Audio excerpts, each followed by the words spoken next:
the last 3 months, because of COVID-19, schools have been shut.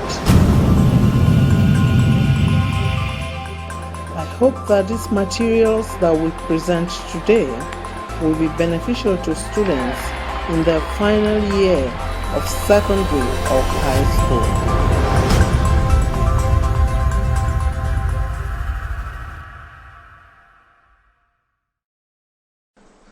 Hello viewer, welcome once again to this platform.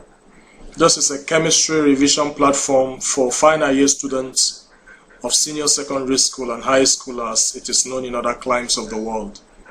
In the recent time, we've been talking about chemical reaction, and today we shall be looking at some types of chemical reaction under chemical reaction 3. Now, in this discussion, we shall be looking at the following objective. We shall look at the definition of chemical reaction once again, and description of some of this chemical reaction. Eventually, we crown it up. Now, under the description of some of these chemical reactions, we shall be looking at displacement reaction / substitution reaction, addition reaction, esterification reaction, and saponification reaction. Now, what is chemical reaction? Chemical reaction is said to occur when there is a change in the physical and or chemical properties of matter. When we talk about matter, we're talking about the building blocks of matter, the things we see around, elements, compound, and mixture. This occurs when matter is exposed to certain environmental factors, such as temperature, pressure, sunlight, humidity. In other times, chemical reaction can occur when matter is exposed to other matters. Most chemical reactions are accompanied by change in their physical properties, such as color, texture, density, hardness. For instance, rusting of iron is associated with change in the physical property of iron, such as the color of iron becomes brownish, hardness iron, rusted iron becomes softer, the texture, the density becomes lighter. The rusted iron is brownish, lighter, and brittle to touch. Now, displacement reaction. This is a reaction that involves the substitution of one element in a compound by another element. Now, these elements that substitute the other are higher than the other that the element they substitute or they displace in the electrochemical series. For instance, this is sodium reacting with hydrochloric acid or hydrogen chloride. Now, the sodium is higher than hydrogen in the electrochemical series. That is why sodium displaces this hydrogen to form sodium chloride and hydrogen gas. Now we look at additional reaction. This is a reaction that characterizes unsaturated hydrocarbons in organic chemistry.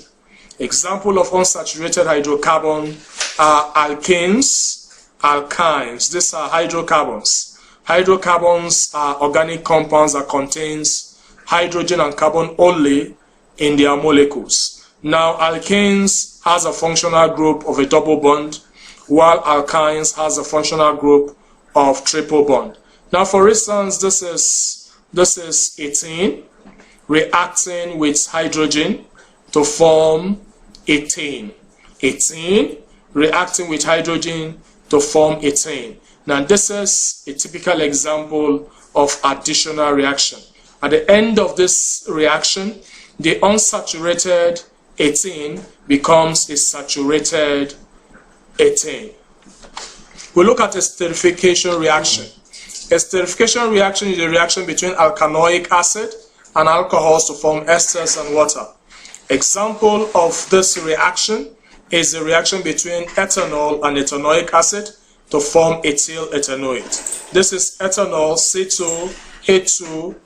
C2H5OH reacting with ethanoic acid to form, this is ethyl ethanoate and water. This is ester. This ethyl ethanoate is known as ester. Now we finally look at saponification reaction. Saponification reaction is a reaction between fatty acid and caustic soda or potassium hydroxide to form soap and water. This is fatty acid, the longer chain of alkanoic acid are known as fatty acid. Example are palmitic acid, oleic acid, and the rest. Now reacting with this is sodium hydroxide to form sodium salt of fatty acid and water. Now this is the reaction that is responsible for the formation of the soap we use, whether it is a liquid soap or whether it is a solid soap.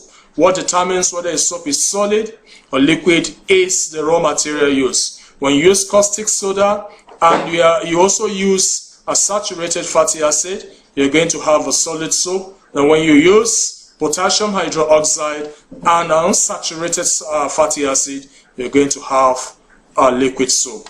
I believe you've enjoyed this class. Thank you for listening. Remain safe.